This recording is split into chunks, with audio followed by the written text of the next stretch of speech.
Sangat konyol kalau para penegak hukum seperti KPK masih mau mencium-cium dan mengendus-endus tindakan pidana korupsi yang dilakukan oleh terduga Yohanis Anies Baswedan.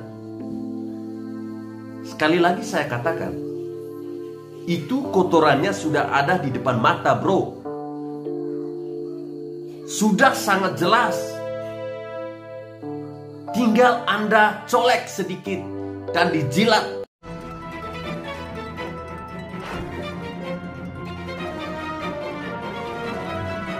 Assalamualaikum warahmatullahi wabarakatuh. Salam, salve, Om Swastiastu, Namo Buddhaya, salam kebajikan.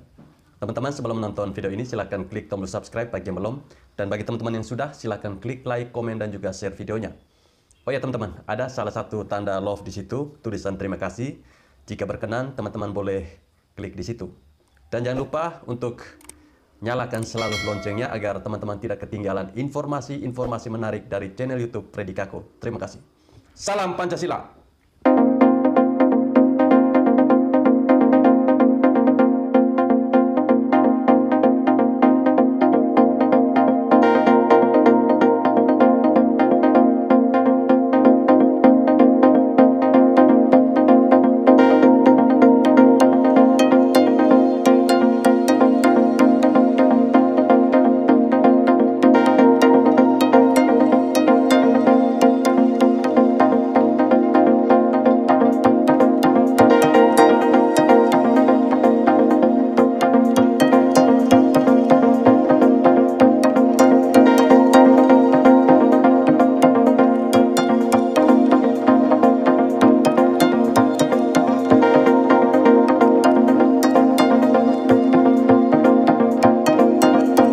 Ada sebuah informasi yang saya temukan, ya menurut saya sangat disayangkan, di mana ketika rakyat sangat menderita untuk susah sekali mendapatkan beras, tetapi di lain pihak ada oknum-oknum yang tidak bertanggung jawab yang menimbun beras senilai, ya sangat fantastis lah menurut saya.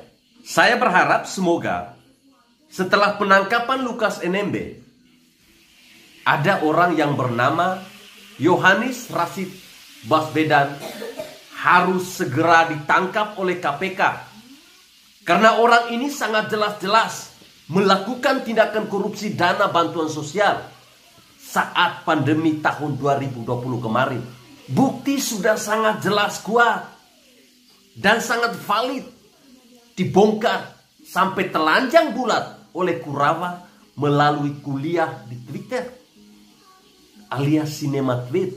Tinggal kita menunggu bagaimana aparat penegak hukum untuk bekerja lebih keras menangkap yang namanya Yohanis Anies Rasid Baswedan. Ini secara terang-terangan tanpa harus diendus seperti dogi lagi.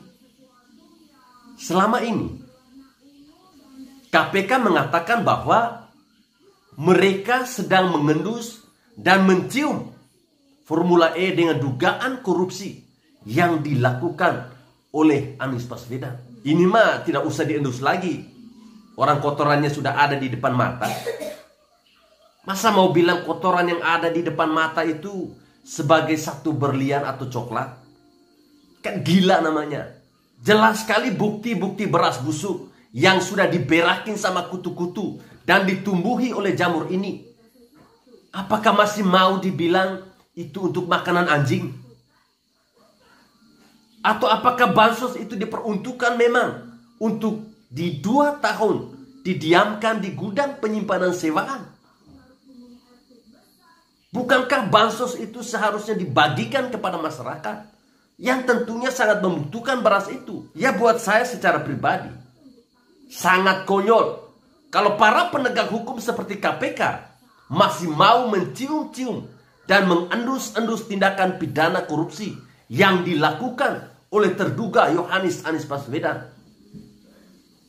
Sekali lagi saya katakan, itu kotorannya sudah ada di depan mata, bro.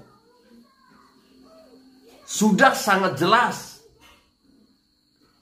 Tinggal Anda colek sedikit dan dijilat untuk dirasakan. Dan langsung ketahuan itu kotorannya korupsi.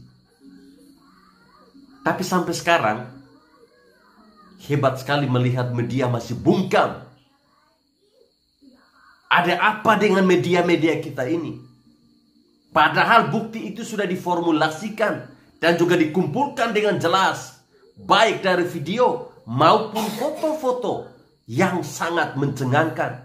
Kurawa ini melakukan investigasi tanpa membawa media karena dia tahu bahwa jika bawa media, nanti khawatirnya media akan membelokkan yang dilakukan oleh Kurawa, teman-teman.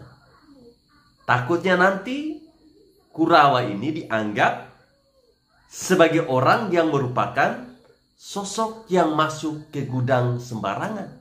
Dan melihat video bagaimana ratusan, bahkan mungkin ribuan karung yang berat berasnya bertonton itu sudah menguning. Dan dilihat pun mau muntah. Ya, akhir kata kita bisa tahu bahwa yang namanya Yohanes ini adalah orang terakhir yang harus ditangkap demi keberlangsungan kesejahteraan rakyat Jakarta. Jangan sampai berlarut-larut. Kalau memang KPK tidak punya orang dalam yang membela si Anies itu, si Yohanes itu. Lagi pula dia kan sudah tidak jelas. Ya, semoga saja dengan video saya ini bisa membuka mata kita agar semakin terbuka bersama-sama bahwa kalau mau ditangkap harus ganti dulu agama orang ini. Sudah waktunya negara ini terbebas dari koruptor dan teroris berkedok pemimpin daerah dan berkedok calon presiden. Skandal dugaan korupsi terbesar di tahun 2020 semoga terbongkar. Nilainya itu triliunan loh. Dan jangan sampai si Yohanes ini menghancurkan tindakan pemberantasan korupsi ketika dia menjadi presiden. Ya, mumpung para basirnya ini lagi bungkam dan media-media lagi bungkam. Ya, menurut saya tidak perlu pakai media. Kalau mau menangkap si Anies Baswedan ini, tinggal tangkap saja. Sudah waktunya negara ini bebas dari orang-orang belakang panggung yang membiarkan koruptor itu terus berkeliaran, terus ada, dan terus merajalela di negara tercinta kita ini, Republik Indonesia. Saya jadi penasaran, apakah setelah Lukas, Yohanes giliran ditangkap? Atau jangan-jangan kasus penangkapan dari Lukas hanya untuk menutupi isu dari dugaan korupsi yang dilakukan dengan angka yang jauh lebih besar, yakni dilakukan oleh si Anies ini, si Yohanes ini. Ya jangan begitulah, karena kalau begitu tentunya KPK tidak ada bedanya sama Doki dong, yang cuma bisa mengendus-endus, padahal sudah jelas kotorannya itu ada di depan mata. Jangan sampai anda ini terlihat bodoh di depan masyarakat, bahwa buktinya sudah sangat jelas. Kenapa Anda tidak berani? Kenapa Anda tidak bisa mengusut, menangkap si Yohanes ini? Apakah dari Formula E itu kurang jelas sehingga harus ada tambahan yang beras nilainya triliunan? Apakah rakyat di Jakarta sudah pada mapan? Kan tidak.